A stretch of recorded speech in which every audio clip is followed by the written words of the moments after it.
தமிழகத்தில் 7 நாட்களுக்கு ஓரிரு இடங்களிலும் புதுவை மற்றும் காரைக்கால் பகுதிகளிலும் இடி மின்னலுடன் கூடிய லேசான மழை பெய்யக்கூடும் என சென்னை வானிலை ஆய்வு மையம் அறிவித்துள்ளது. இதனிடையே அடுத்த 5 தினங்களுக்கு தமிழகம், புதுவை மற்றும் காரைக்கால் பகுதிகளில் 2 முதல் 3 டிகிரி செல்சியஸ் வரை வெப்பநிலை உயரக்கூடும் என கூறப்பட்டுள்ளது.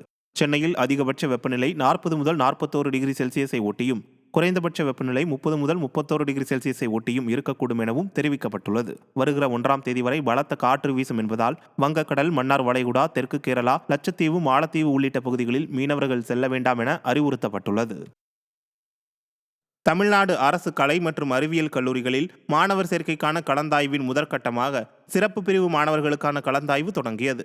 இந்த ஆண்டுக்கான இளங்கலை படிப்பிற்கு மாணவர் சேர்க்கைக்கு விண்ணப்பித்த 2,58,527 மாணவர்களின் தரவரிசை பட்டியல் கல்லூரிகளுக்கு அனுப்பப்பட்டது. இதனைத் தொடர்ந்து மாற்றுத்திறனாளிகள், விளையாட்டு வீரர்கள், முன்னாள் இராணுவத்தினர், தேசிய மாணவர் படை, பாதுகாப்பு படை வீரர்களுக்கான சிறப்பு ஒதுக்கீடு மாணவர்களுக்கான கலந்தாய்வு வரும் 30ஆம் தேதி வரை நடைபெறுகிறது. முதல் கட்ட பொது கலந்தாய்வானது ஜூன் 10 முதல் 15ஆம் தேதி வரை நடைபெறுகிறது. தமிழகத்தில் நாடாளுமன்ற தேர்தலுக்கான வாக்கு எண்ணும் பணியில் நுண்பார்வையாளர்கள் 4,500 பேர் உட்பட 38,500க்கும் மேற்பட்டவர்கள் ஈடுபடுத்தப்பட உள்ளதாக தமிழக தலைமை தேர்தல் அதிகாரி சத்யபிரதா சாஹூ தெரிவித்தார். கடந்த ஏப்ரல் 19ஆம் தேதி தமிழகத்தில் தேர்தல் நடைபெற்றது. ஜூன் 4ஆம் தேதி வாக்கு எண்ணிக்கை நடைபெறுகிறது.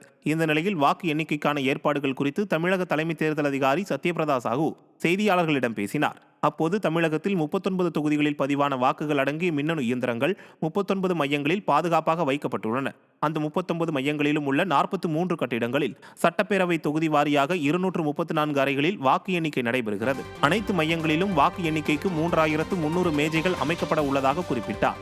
ஒவ்வொரு மேஜையிலும் வாக்கு எண்ணும் பணி தனித்தனியாக வீடியோவில் பதிவு செய்யப்படும் என்று தெரிவித்த அவர், வாக்கு எண்ணும் பணியில் 10,000 அலுவலர்கள், அவர்களுக்கு உதவியாக மின்னணு இயந்திரங்கள் எடுத்து வருதல் உள்ளிட்ட பணிகளுக்காக 24,000 பேர், நுண்பார்வையாளர்கள் 4,500 பேர் என மொத்தம் 38,500க்கும் மேற்பட்டோர் இப்பணியில் ஈடுபடுத்தப்படுவர் என கூறினார். இவர்களுக்கான முதல் கட்ட பயிற்சி சில நாட்களாக தொடர்ந்து நடந்து வருவதாகவும், அடுத்து 2ஆம் கட்ட பயிற்சி அளிக்கப்பட்டு வாக்கு எண்ணும் பணியில் ஈடுபடுத்தப்படுவார்கள் என்றும் சத்யபிரதா சாஹூ தெரிவித்தார்.